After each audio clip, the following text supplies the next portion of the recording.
Assalamualaikum warahmatullahi wabarakatuh. Allahumma sholli ala sayyidina Muhammad nabiyil ummi wa ala alihi wa sahbihi wa sallim, amma ba'du. Pencinta wisata religi, ziarah para wali dan jejak para leluhur yang dirahmati oleh Allah Subhanahu wa taala. Kali ini kita berziarah di makam Syekh Baribin di Gunung Grenggeng, Desa Grenggeng, Kecamatan Karanganyar, Kabupaten Kebumen, Jawa Tengah.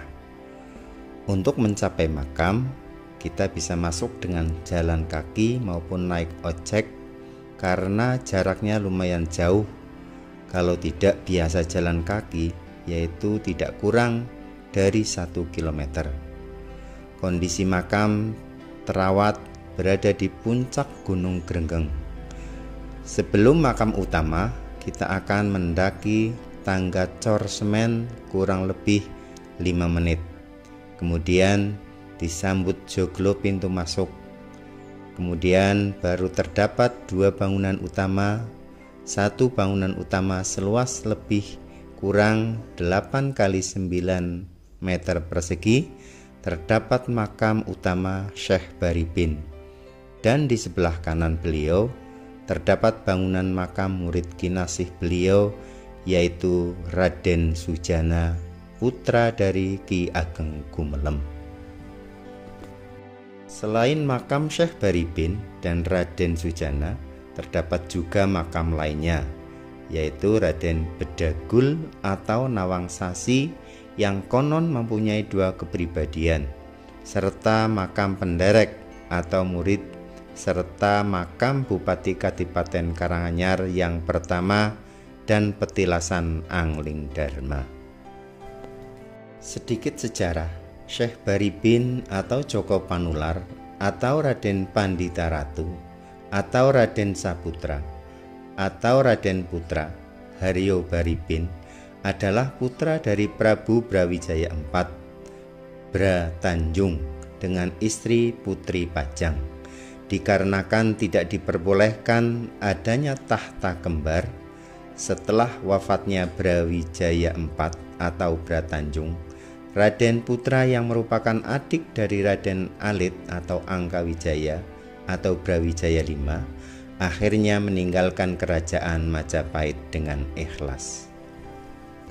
Raden Pandita Ratu atau Raden Saputra, Raden Putra atau Harya Baribin pun pergi ke arah barat untuk menjalani takdir besarnya. Dalam pengembaraannya, beliau sempat singgah di beberapa tempat di wilayah Kebumen, sampai akhirnya beliau pergi ke Pajajaran. Di Pajajaran, beliau kemudian menikah dengan salah satu cucu raja Pajajaran dan dianugerahi 4 orang anak, yaitu Raden Kaduhu atau Adipati Marga Utama yang merupakan Adipati Wirasaba ke-1, Raden Banyak Sasro atau Catra Kerajaan Pasir Luhur, Raden Banyak Kumara atau Adipati Kaleng, dan Nyai Raranga Isah, Nyai Meranggi Kejawar. Singkat cerita, dari Pajajaran, Raden Putra kemudian kembali ke timur dan menghabiskan masa hidupnya di Gunung Grenggeng, yang hingga kini dikenal oleh masyarakat setempat sebagai Syekh Baribin. Menurut penuturan masyarakat setempat, beliau adalah tokoh yang awal mengembangkan agama Islam di sekitar Gombong, Karanganyar, dan Sempor pada ratusan tahun yang lalu. Konon dahulu semasa hidupnya, Eyang Syekh Baribin dikenal sebagai orang sakti yang berjuang membela kebenaran dan menentang kejahatan, serta menolong orang yang kesusahan. Selain Syekh Baribin merupakan waliullah, semasa hidupnya beliau juga merupakan negarawan. Syekh Baribin juga merupakan saudara dari Mbah Lancing yang dimakamkan di desa atau di Kecamatan Mirit. Makam Syekh Baribin dipugar pada tahun 1996 oleh Mulyono Gondowijoyo SH. Pada bulan Sya'ban, ribuan peziarah akan memadati kawasan tersebut. Bahkan setiap bulan Syuro selalu dilaksanakan grebeg Syekh Baribin. Syekh Baribin mengembara untuk berdakwah Islam.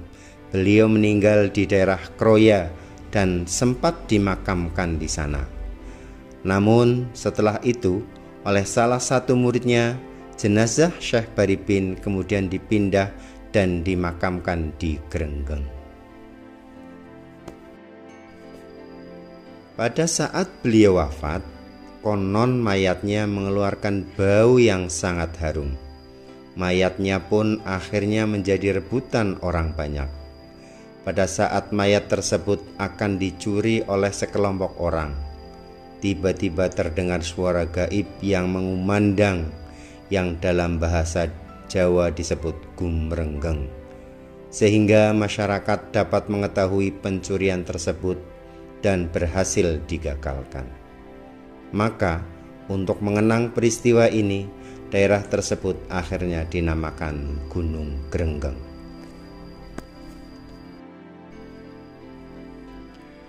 Warga Grenggeng juga biasa menyebut nama Eyang Syekh Baribin dengan sebutan Mbah Grenggeng. Sampai saat ini, keberadaan makam Syekh Baribin dipercaya membawa berkah bagi warga sekitar. Terlebih dengan semakin banyaknya peziarah yang berkunjung ke sana. Syekh Baribin mempunyai 2 peliharaan, yaitu burung perkutut dan burung dara. Burung dara ini sangat ditakuti oleh warga desa, terutama bila burung dara tersebut terbang pada saat sore hari, karena hal ini adalah merupakan suatu peringatan dari Eyang Baribin atau Mbah Grenggeng bahwa akan datang suatu yang menimpa di desa Grenggeng. Supaya masyarakat Grenggeng berlaku lebih hati-hati dan selalu berdoa kepada Allah Subhanahu wa Ta'ala. Sampai saat ini masih banyak orang yang berkunjung ke Eyang Syekh Baribin, baik itu dari masyarakat Grenggeng maupun dari luar kota Kebumen. Kebanyakan dari mereka ngalap berkah supaya dimudahkan dalam urusan rizki, kedudukan, jabatan, dan sebagainya. Tidak sedikit pula para pengunjung yang memang sengaja untuk mencari peliharaan Eyang Syekh Baribin, yang konon kabarnya barang bisa bertemu dan apalagi bisa membawa pulang burung tersebut, maka segala keinginannya di dunia akan terpenuhi. Sampai saat ini memang ada beberapa orang pengunjung pernah bertemu dengan burung perkutut peliharaan Eyang Baribin, dan terbukti mereka telah berhasil dalam hidupnya. Tetapi yang sampai membawa pulang burung tersebut sampai saat ini belum ada, sehingga burung tersebut sampai sekarang ada di Gunung Grenggeng. Demikian sekilas cerita tentang Mbah Eyang Syekh Baribin. Mudah-mudahan menjadi tambah keimanan dan kekuatan kita untuk menghadap kepada Allah Subhanahu wa Ta'ala. Amin ya Rabbal Alamin.